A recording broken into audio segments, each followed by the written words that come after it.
Hello everyone, I am Satish Kumar, lecturer in English in Suraj School, Mahendragarh.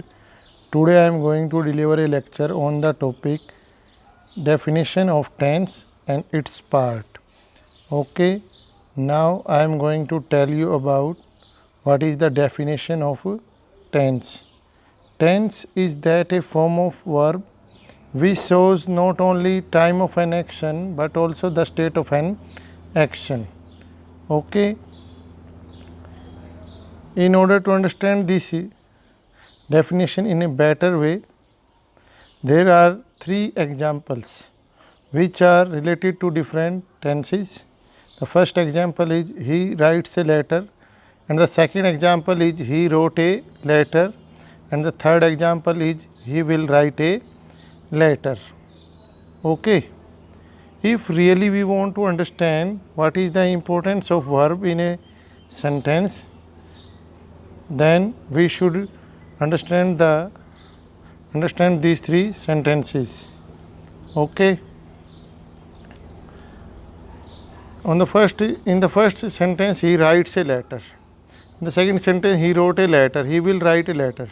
The part which is in the box in three sentences is different, and other remaining parts like he write a letter, he a letter, he a letter, he a letter, in first sentence, in second sentence, in third sentence, all are similar, but the part which is given in the box which is differ. I mean to say that the part which is given in the box is verb. He writes a letter, he wrote a letter, he will write a letter. If we write in place of writes, wrote, if we put writes word in place of wrote, okay, it means that the first sentence is belongs to past indefinite and second sentence belongs to present indefinite. But the main thing is that only with the help of verb we can identify which tense is used in the sentence. Okay. A similar example we can apply along with the third example. If we remove wrote and write, will write in place of wrote, and in place of will write, if we write wrote, it means that the second sentence will be of future indefinite and the third sentence will be of past indefinite. Okay. I mean to say that only the verb which help us to understand about tense, which tense is used in the sentence. Okay. With the help of verb we can identify which tense is used in the sentence. Okay. That's why the definition of tense is true. Tense is that a form of verb. With the help of verb we can identify all the things in a better way, that which tense is used in the sentence. Okay. After the definition of tense, now I am going to tell you about types of tenses.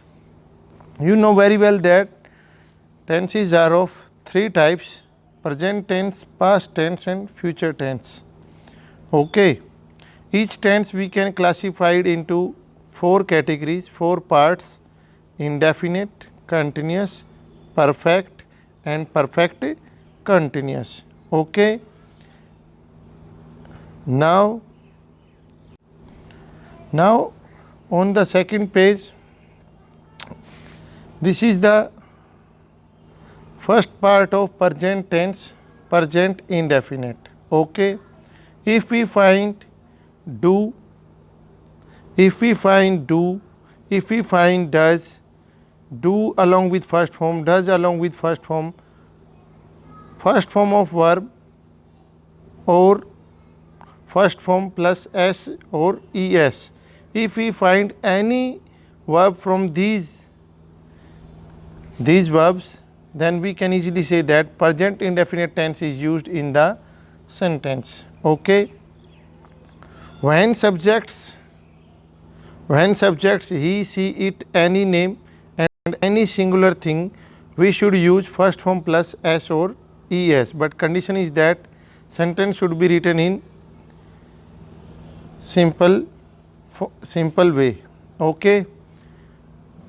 But when subjects he, she, it, any name, any singular thing, in interrogative plus negative and negative sentences, we should use does plus first form of a verb.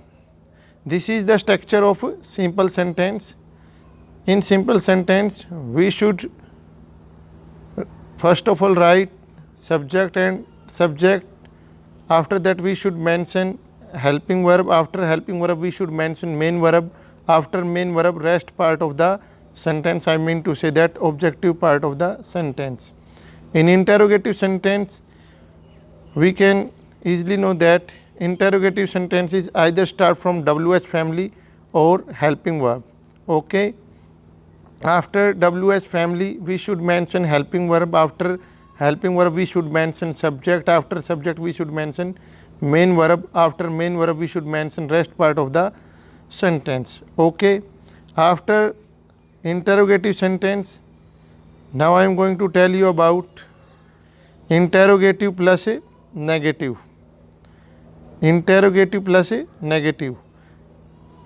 Interrogative sentence, I have already told you that I either start from WH family or helping verb. First of all, we should mention WH family. After that, helping verb. After that, we should mention subject. After subject, we should mention note. We always try to write negative part, I mean to say that note between helping verb and main verb. Okay. After that, we should mention rest part of the sentence. After rest part of the sentence, we should mention interrogative mark. After simple interrogative plus negative, now I am going to tell you about negative sentence. Negative sentence start from subject. After subject we should mention helping verb. After helping verb we should mention note. After note we should mention main verb. After main verb we should mention rest part of the sentence. Okay. When subjects I, we, you, they and any plural thing in simple sentence, we should use first form of verb. Okay. Now on the second page,